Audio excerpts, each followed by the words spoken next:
Yo, you crazy, demand for labor is elastic. I order off touchscreens, not a behind-the-counter fat kid, not in every sector, so let's keep it scholastic. But a $15 wage in fast food would be rather drastic. They need a living wage, you don't care about the poor. They be emptying their paychecks every time they hit the store. A sense of morality is at this argument's core. That's why we absolutely need this rising price floor. Well, I've been rapping since high school and even middle school.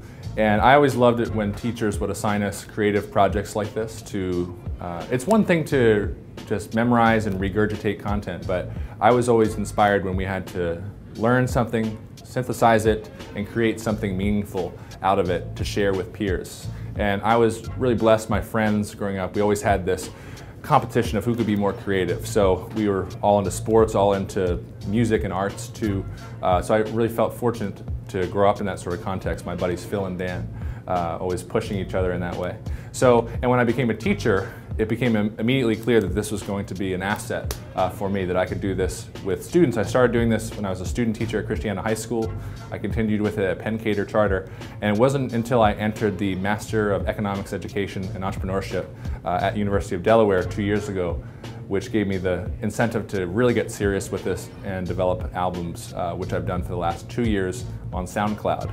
And that has been extremely tiring and rewarding and just loads of fun. I look forward to doing it for years to come.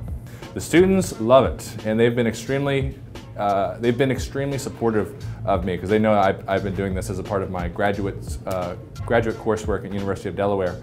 And it's just really gratifying to see them have fun in class with it, but it wouldn't be worth it for me if it was just fun. There needs to be a depth of content knowledge that is happening for it to be worthwhile.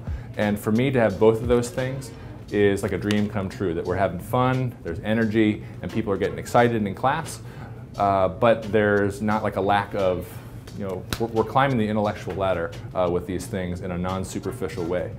And that excites me to no end. So I can definitely want to keep this up.